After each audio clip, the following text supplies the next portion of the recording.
श्री शिवाय नमस्तुभ्यम। हर हर महादेव। छत्तीसगढ़ राज्य के राजनांदगांव गांव के छुरियाहाले कोसा में गुरुजी पंडित प्रदीप मिश्रा जी की कथा शुरू हो गई है। 4 जनवरी 2025 में आज पहली कथा है जो कि शुरू हो चुकी है, जो कि 10 जनवरी 2025 तक चलने वाली है। इस 7 दिवसीय श्री शिव महापुराण की कथा आज दोपहर 1 बजे से 4 बजे तक आस्था चैनल और YouTube के माध्यम से आप देख सकते हैं। आज 4 जनवरी पहले दिन के राजनांदगांव की श्री शिव महापुराण कथा में गुरुजी ने कुल 13 उपाय पत्र उपयोगी जानकारियां दी हैं। आज की कथा में गुरुजी ने बेलपत्र के वृक्ष से जुड़ी हुई रोचक जानकारियां दी हैं। सभी की जानकारी आपको इसी वीडियो के माध्यम से प्राप्त हो जाएगी। यदि किसी कारणवश आपने आज की कथा नहीं सुन पाए हैं तो पूरी कथा का रस तत्व आपको इस छोटे से वीडियो से प्राप्त हो जाएगा। तो बढ़ते हैं आज की कथा की पहली जानकारी की ओर। आपके पास सब कुछ है, धन, वैभव, दौलत, संपदा, सबका प्यार, और अगर उसके बाद भी आपके अंदर शंकर भगवान की भक्ति नहीं है, शंकर भगवान का गुणगान नहीं है तो सब व्यर्थ है। बढ़ते हैं आज की कथा की दूसरी जानकारी की ओर। मरने के बाद व्यक्ति का पिंडदान होता है। बच्चा जब गर्भ में आता है तो एक पिंड के रूप में ही आता है, तभी से पिंड के रूप में शिव उसके साथ सदैव रहते हैं। जन्म के पहले और मरण के बाद महादेव हमेशा आपके साथ रहते हैं। बढ़ते हैं आज की कथा की तीसरी विशेष जानकारी की ओर।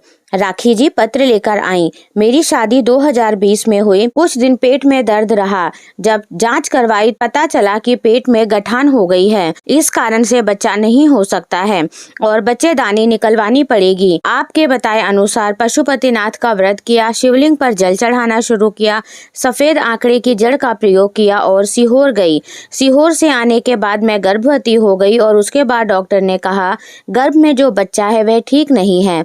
मैंने बेल पत्र के जल वाला प्रयोग किया, बाबा पर विश्वास रखा और बाबा की कृपा से मैंने स्वस्थ बच्चे को जन्म दिया है और अब गांठ भी घुल चुकी है। उसी का आभार व्यक्त करने आई हूँ। बढ़ते हैं आज की कथा की चौथी जानकारी की ओर। ज्योति जी पत्र लेकर आई। मेरी बेटी 9 वर्ष की है। बेटी बचपन से ही कमजोर रहती थी, सभी बच्चों से कमजोर थी। डॉक्टर को दिखाया तो डॉक्टर ने कहा बेटी नहीं चल पाएगी और ना बैठ पाएगी ना बोल पाएगी। उसके बाद किसी के कहने पर आपकी कथा सुनना शुरू किया और बाबा का भजन करके 1 लोटा जल शिवलिंग पर चढ़ाना शुरू किया। मेरी बेटी ने पहला शब्द भोलेनाथ के मंदिर में बाबा बोला। फिर कुछ समय के बाद मेरी बेटी बैठने लगी और समय निकला मेरी बेटी चलने भी लगी। उसी का आभार व्यक्त करने आई हूँ। बढ़ते हैं आज की कथा की 5वीं जानकारी की ओर। अगर आप 1 लोटा जल लेकर भोलेनाथ के मंदिर में जा रहे हो, भोलेनाथ के शिवलिंग पर जल चढ़ा रहे हैं, तो एक बार समझना जीवन में कितना ही दुख तकलीफ कष्ट क्यों न आए, बाबा उसे जरूर दूर करेंगे, पर बाबा पर भरोसा रखो।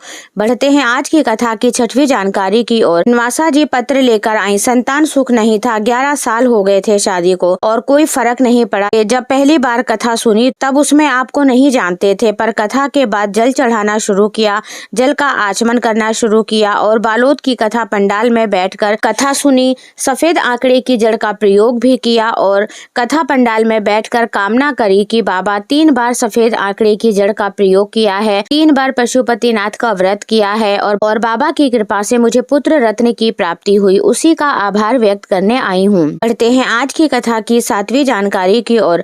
कल्याणी पटेल जी पत्र लेकर आई। पत्र में लिखती हैं, मेरा बेटा ना सो पाता था ना बोल पाता था। किसी ने सीहोर से रुद्राक्ष लाने को कहा और उसका जल शिवलिंग पर चढ़ाकर बच्चे को जल का आचमन कराने को कहा। हम सीहोर जाकर कंकर शंकर का पूजन शुरू किया और प्रत्येक शिवरात्रि को पार्थिव शिवलिंग का पूजन अर्चन शुरू किया। मेरा बेटा 14 वर्ष का है, अब थोड़ा थोड़ा बोलना शुरू कर दिया है। उसी का आभार व्यक्त करने आए हैं। बढ़ते हैं आज की कथा की 8वीं जानकारी की ओर। बेलपत्र का पेड़ ऐसा होता है जो हमें आरोग्यता तो देता है, पर साथ में माता पार्वती और भोलेनाथ की कृपा भी प्रदान करता है।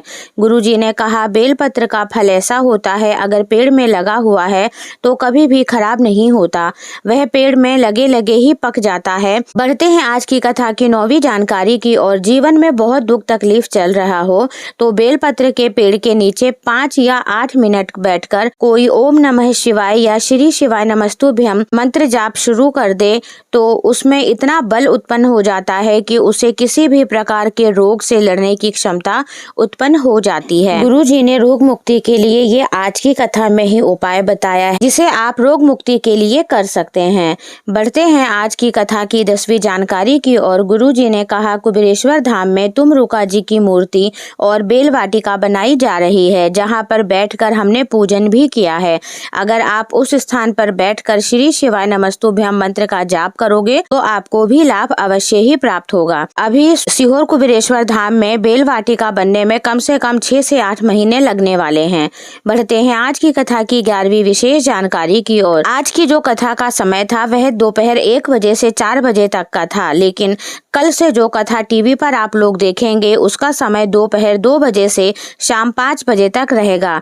यह समय टीवी और पंडाल में देखने वालों के लिए सभी एक ही रहेगा। बढ़ते हैं आज की कथा की 12वीं विशेष जानकारी की ओर। गुरुजी ने कहा, पति और पत्नी में अंतर होता है। पति को कभी भी धर्म पति नहीं कहा जाता है, पर पत्नी को धर्म पत्नी कहा जाता है। किसी भी रिश्ते में धर्म शब्द नहीं जोड़ा जाता है। अपने पुत्र को, परिवार को आगे ले जाने वाली केवल एक ही स्त्री आपकी पत्नी होती है, इसीलिए उसे धर्म पत्नी कहा जाता है।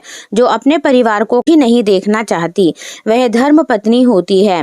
वह अपने परिवार के लिए कभी विरुद्ध नहीं जाती। बढ़ते हैं आज की कथा की 13वीं विशेष जानकारी की ओर। आज की कथा के बाद गुरुजी की जो अगली शिव महापुराण की कथा है वह 16 जनवरी से 22 जनवरी सूरत गुजरात में रहेगी। फिर 24 जनवरी से 30 जनवरी 2025 में साकरी महाराष्ट्र में कथा रहेगी। 1 फरवरी से 7 फरवरी कांकड़ छत्तीसगढ़ में रहेगी। इसके बाद गुरुजी की जो अगली शिव महापुराण की कथा है 10 फरवरी से 16 फरवरी प्रयागराज में रहेगी। इसके बाद 17 फरवरी से 23 फरवरी तारा बाबा की कुटिया सिरसा हरियाणा में कथा रहेगी। और गुरुजी की जो अगली शिव महापुराण की कथा है वह 25 फरवरी से 3 मार्च कुबेरेश्वर धाम में रहेगी। और रुद्राक्ष महोत्सव भी तभी होगा और महाशिवरात्रि का पर्व भी देखने को मिलेगा और फुलेरा दूज भी आपको तभी देखने को मिलेगा। ये सभी विशेष त्योहार आपको कुबेरेश्वर धाम की शिव महापुराण कथा में देखने को मिलेंगे। गुरुजी ने आज की कथा में बेलपत्र से जुड़ी हुई कुछ रोचक जानकारी दी है जिसको आप सभी ध्यान से सुने। जब भी आप बेलपत्री के वृक्ष नीचे जाते हैं तो बेलपत्र कभी भी नहीं तोड़ना चाहिए।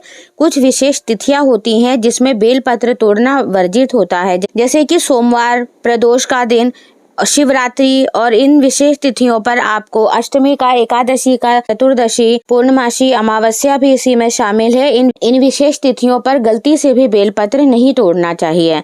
यदि आपको कोई काम है तो आप पहले ही तोड़ लें या फिर आप खरीद कर लाएं। तो ये आज की वीडियो की कुछ विशेष जानकारियां हैं। आज की वीडियो आपको कैसी लगी मुझे कमेंट जरूर करिएगा। वीडियो अच्छी लगी है और थोड़ी सी भी अगर आपको जानकारी अच्छी लगी है तो वीडियो को लाइक कीजिए। चैनल पर नए हैं तो सब्सक्राइब कीजिए। मिलती हूँ आप सभी से अगली वीडियो में। तब तक के लिए श्री शिवाय नमस्तुभ्यम। हर हर महादेव।